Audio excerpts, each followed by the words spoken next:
बिस्मिल्लाहिर्रहमानिर्रहीम। आज हम स्टडी करते हैं pH, pOH, ionization constant of acids and ionization constants of bases. PH आपको पता है क्या होती है? एच और ओएच। एसिड जो होते हैं वो एच प्लस देते हैं और जो बेसिस होते हैं वो ओएच माइनस देते हैं aqueous solution में। Actually, in all the aqueous solution, concentration of H plus OH minus are too low to be conventionally expressed and used in calculation।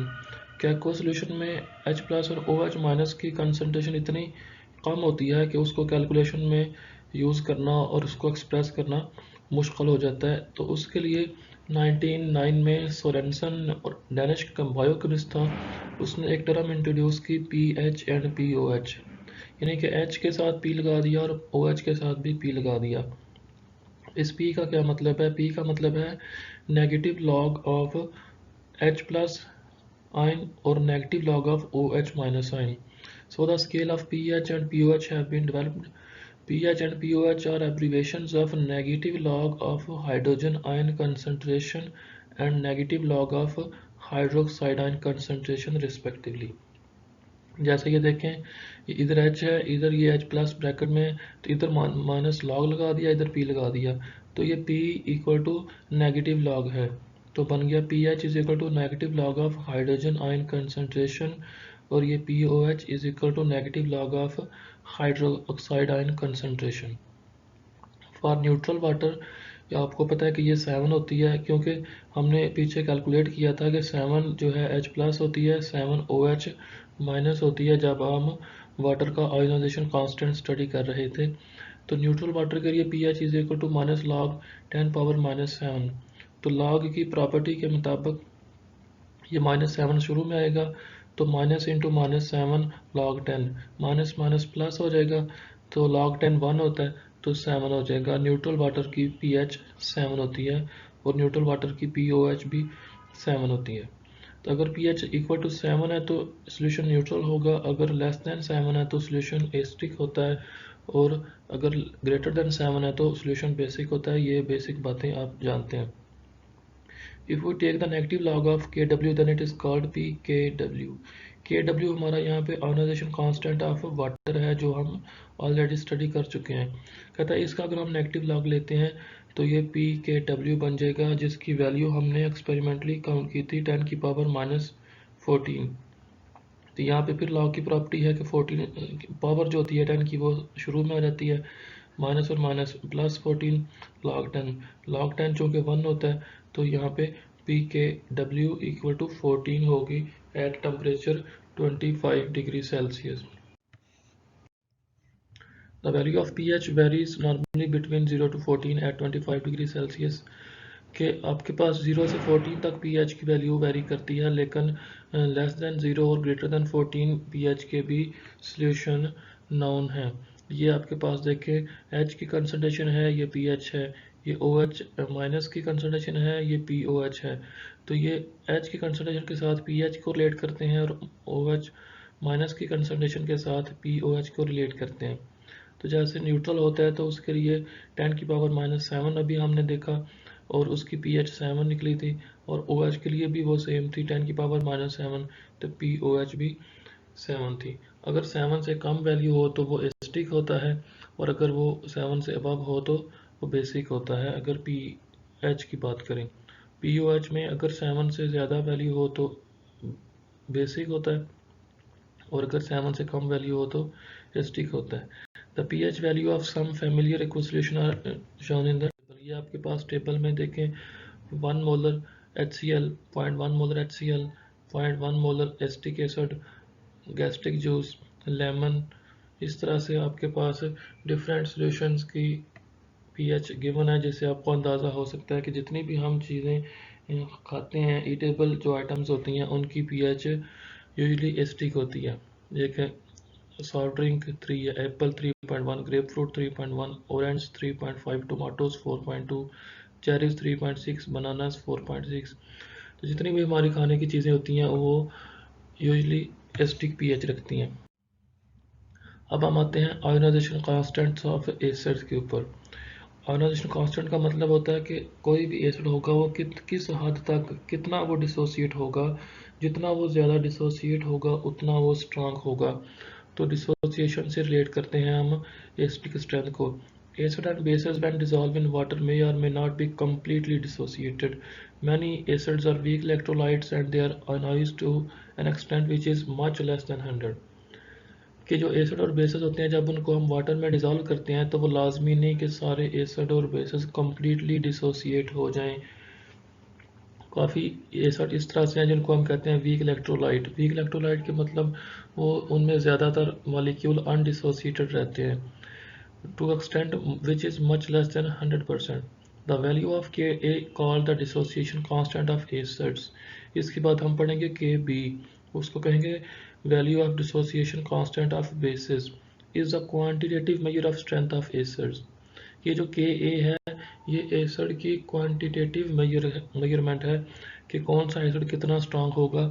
जो जितना ज़्यादा डिसोसिएटिव होगा वो उतना ज़्यादा स्ट्रांग एसिड होगा। Suppose we have acid HA dissolve in water, तो आपके पास ये कोई एसिड था, इसको हमने वाटर में डिजॉल्व किया तो इसने वाटर को H+ दे दिया, ये साथ एनाइन बना। इसका Kc लिखते हैं तो प्रोडक्ट ऊपर आता है, रिएक्टेंट नीचे आते हैं। तो कहते हैं एक्विलिब्रियम के ऊपर वाटर, तो आपको पता है ये वीक इलेक्ट्रोलाइट है और यहाँ पे हम एसिड को डिसोसिएशन में ले रहे हैं तो वाटर हमारा कांस्टेंट रहेगा।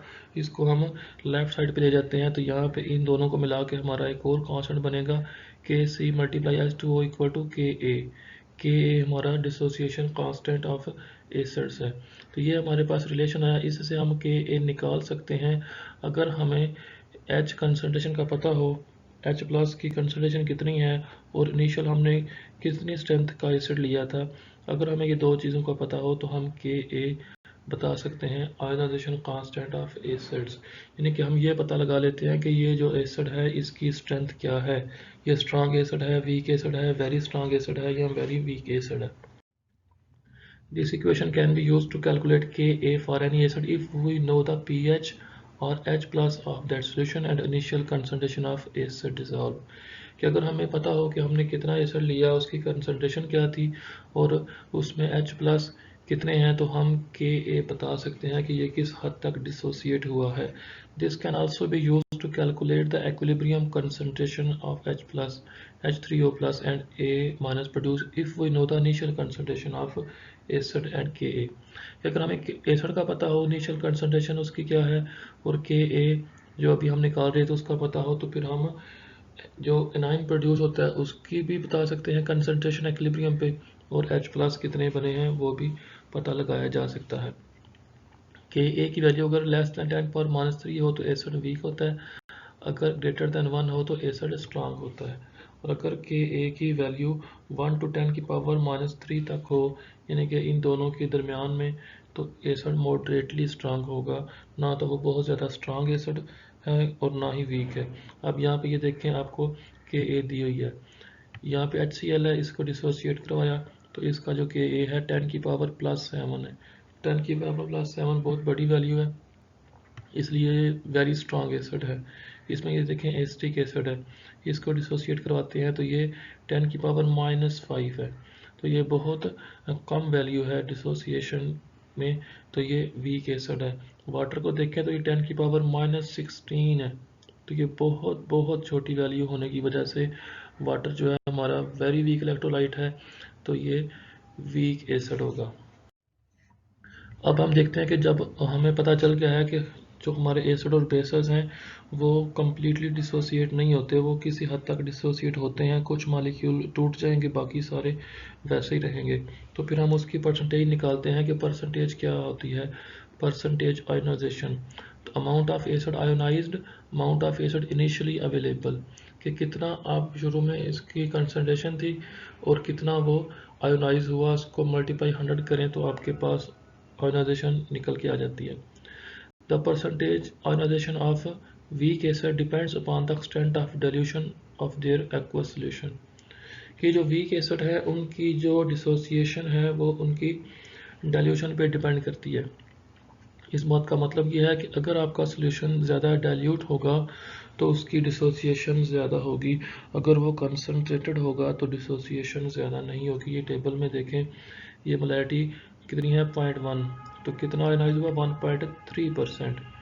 अब हमने 1 से हाफ कर दी 0.05, तो ये देखिए 1.89% आयोनाइज हो गया। आयोनाइजेशन इसकी बढ़ गई जब हमने इसको डाइल्यूट किया। देखिए हमने 0.05 से भी कम करके 0.01 कर दिया, तो 1.89 से 4.17% इसकी आयोनाइजेशन होगी। तो जितना ज़्यादा हम वीक इलेक्ट्रोलाइट को डाइल्यूट करते हैं उतनी उनकी आयोनाइजेशन बढ़ जाती है। टेबल आपके पास shows the change in percentage ionization of acetic acid at different concentration. Lesser the molarity, diluted the solution, greater the chance for electrolyte to be dissociated. कि मोलैरिटी कम है जिसकी वजह से सोल्यूशन डाइल्यूट है, सोल्यूशन डाइल्यूट होगा तो ज़्यादा chances हैं उस एसिड के लिए डिसोसिएट होने के लिए। अब उसने आगे एग्जांपल दिया है, when 0.1 mole of acetic acid is dissolve in 1000 centimeter cube of solution, then 1.33 molecule are dissociated out of 100। कि जब हमने एसिटिक एसिड 0.1 मोल लिया 1 लीटर सोल्यूशन में, तो 100 में से 1.33 मॉलिक्यूल डिसोसिएट हुए। When the 0.001 mole are dispersed per dm cube of solution, then 12.3 molecules of acetic acids gets dissociated out of 100। कि जब हमारी मोलैरिटी थी 0.1 मोल, तो लीटर में जो मॉलिक्यूल डिसोसिएट हुए वो 100 में से 1.3 थे। जब हमने मोलैरिटी 0.1 से कम करके 0.001 कर दी, तो 100 में से 12.6 मॉलिक्यूल डिसोसिएट होने लग गए। Remember that Ka remain the same at all dilution at a constant temperature. कि जो Ka है टेम्परेचर डिपेंडेंट है, टेम्परेचर अगर आपका सेम है तो डिल्यूशन के ऊपर Ka सेम रहेगा। ये देखिए इसमें 1.79, 1.82, 1.81, 10 की पावर -5, -5, -5, ये ऑलमोस्ट सेम वैल्यू है 25 डिग्री सेल्सियस पे। अब आते हैं आयोनाइजेशन कांस्टेंट ऑफ बेसेस में। तो बेस की डेफिनेशन क्या होती है कि ऐसी सब्सटेंसेस ब्रॉन्स्टेड लोरी के मुताबिक जो प्रोटॉन एक्सेप्ट करती हैं उनको हम बेस कहते हैं। वो मॉलिक्यूल भी हो सकते हैं और आयन भी हो सकते हैं। जैसे यहाँ पे देखें अमोनिया का रिएक्शन होता है वाटर के साथ, तो अमोनिया जो है H+ एक्सेप्ट कर लेता है वाटर से, तो अमोनिया यहाँ पे बेस है। यहाँ पे कार्बोनेट है, तो ये वाटर से प्रोटॉन एक्सेप्ट करेगा तो ये बाइकार्बोनेट बन जाएगा। तो ये अमोनिया और कार्बोनेट यहाँ पे प्रोटॉन एक्सेप्टर है, तो ये बेस कहलाएंगे। Ammonia and carbonate have acted as base in above reactions. They have different ability to accept proton from water molecule. We compare these ability of bases by knowing the equilibrium constant Kb। अब ये इन दोनों ने ammonia ने और carbonate ने water से proton accept किया है, लेकिन इनकी जो प्रोटॉन एक्सेप्ट करने की एबिलिटी है वो सेम नहीं है, वो डिफरेंट है। अब हम देखते हैं कि वो किस लिहाज से डिफरेंट है। जिसकी ज़्यादा एबिलिटी होगी वो स्ट्रांग बेस होगा, जिसकी कम एबिलिटी होगी प्रोटॉन को एक्सेप्ट करने की वो वीक बेस होगा। तो Kb जिसको हम कहते हैं आयोनाइजेशन कांस्टेंट ऑफ बेसिस।